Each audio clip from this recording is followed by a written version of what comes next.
Insya Allah, jika ada orang yang suka masturbasi, setelah menonton video ini akan berkata, "Terima kasih, aku sudah sembuh, insya Allah." Tayangan ini akan memberikan obatnya. Lewat penelitian panjang dan eksplorasi selama berjam-jam, terlalu mudah mengatakan, "Itu haram, jangan lakukan." Masturbasi itu rumit. Bukti psikologis dan ilmiah akan memperlihatkan kemana kebiasaan ini akan membawa seseorang. Kamu akan takjub ketika mendengarnya. Suatu hari, kami menerima pesan berisi, "Saya kecanduan masturbasi, saya tidak bisa berhenti menonton porno." Jadi kami putuskan untuk berbuat sesuatu, membuat video ini. Di akhir video, kamu akan mendapatkan 2 cara untuk menyingkirkan kebiasaan ini. Simak baik-baik. Suatu hari kamu akan menikah, kan? Kau akan punya istri dan anak. Anakmu bisa saja menghadapi masalah masturbasi juga.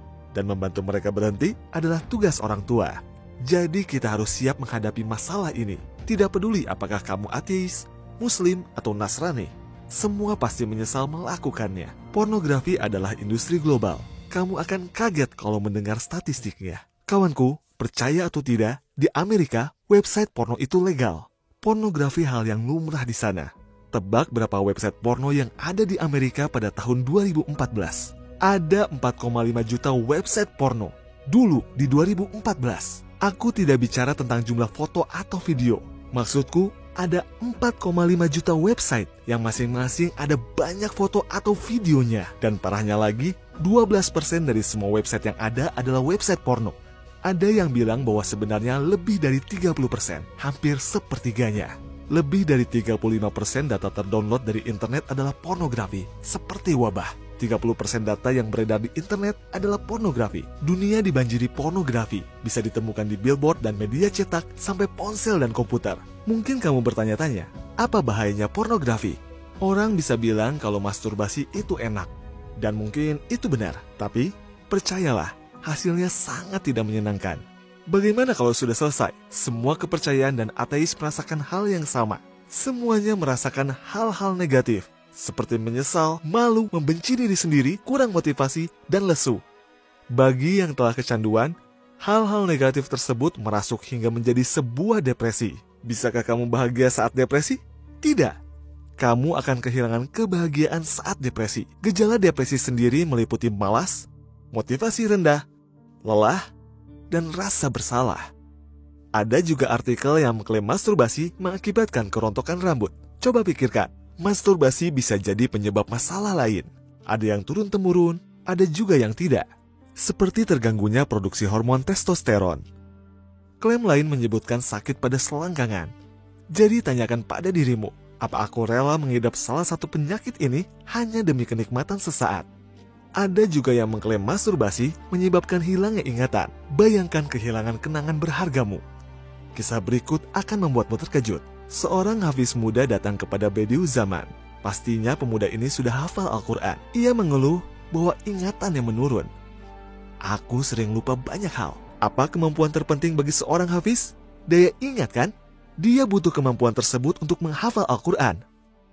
Lalu Bediüzzaman berkata, jauhkan diri dari melihat yang haram.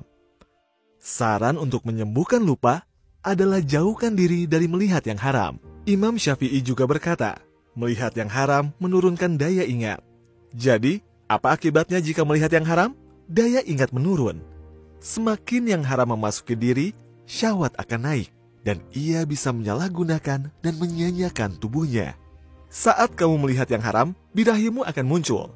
Jauhi hal itu dalam sebulan akan berkurang memikirkannya. Walaupun kamu tidak sengaja melihatnya, hal itu tetap terekam di alam bawah sadarmu.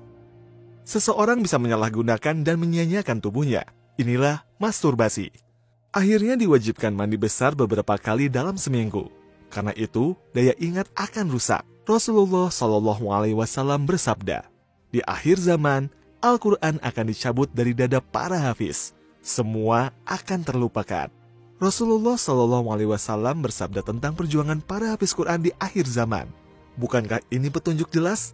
Peringatan yang diberikan dari 1400 tahun lalu? Mari kita bahas dampak negatif lainnya dari masturbasi. Hilangnya rasa percaya diri, motivasi rendah, tak berenergi. Fakta ilmiahnya, pornografi dan masturbasi menyebabkan lonjakan mendadak pada dopamin dan merusak reseptor. Kerusakan reseptor ini berdampak pada produksi hormon dopamin, hormon kebahagiaan. Reseptor dopamin menjadi rusak setelah lonjakan dan menjadi tumpul. Akhirnya, otak tidak tertarik dengan kesenangan lain selain bermasturbasi. Mari kita bahas kerusakan moral terburuk. Aku malu untuk mengatakan anak di bawah umur dan binatang dilibatkan dalam pornografi. Mari kita teliti apa yang menyebabkan seseorang melakukan hal ini. Aku menemukan bukti mengejutkan. Mereka yang sering masturbasi cenderung punya masalah ejakulasi dini dalam pernikahan mereka. Yang berarti, si suami tidak mampu memuaskan istrinya dan mendorong sang istri mencari pengalaman baru. Bagi banyak pria, impotensi bisa mengakibatkan gangguan mental. Aku tidak akan membahas detailnya. Tahukah kamu apa yang terjadi pada orang yang sering menonton porno? Setelah sering melihat model di video porno, dia akan kehilangan gairah terhadap istrinya, kemudian membandingkan istrinya dengan wanita-wanita tersebut.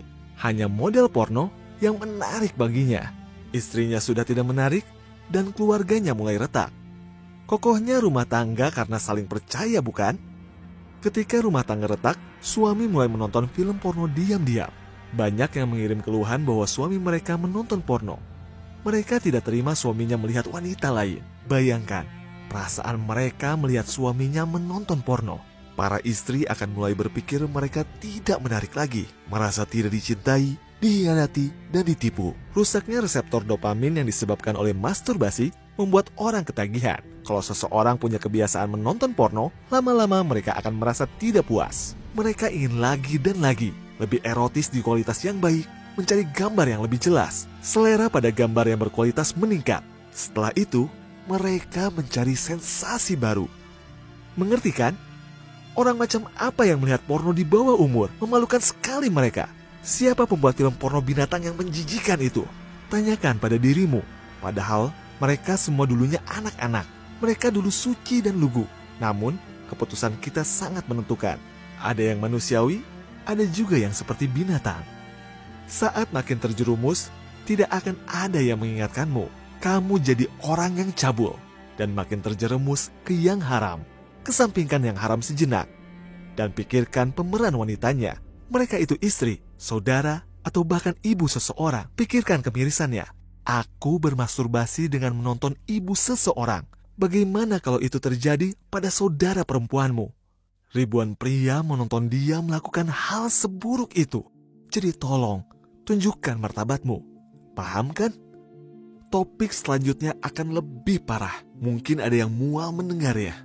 Meneliti hal ini saja membuatku mual. Topik pornografi anak sangat menjijikan buatku. Tahu berapa banyak pornografi anak yang diunggah setiap minggu? Rata-rata 480.769 foto diunggah ke internet tiap minggunya.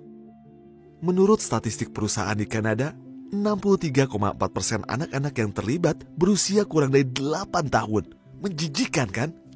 Kamu mungkin bilang, na'udzubillah. Tapi itu hanya yang terlihat saja. Karena banyak anak-anak yang tidak cerita.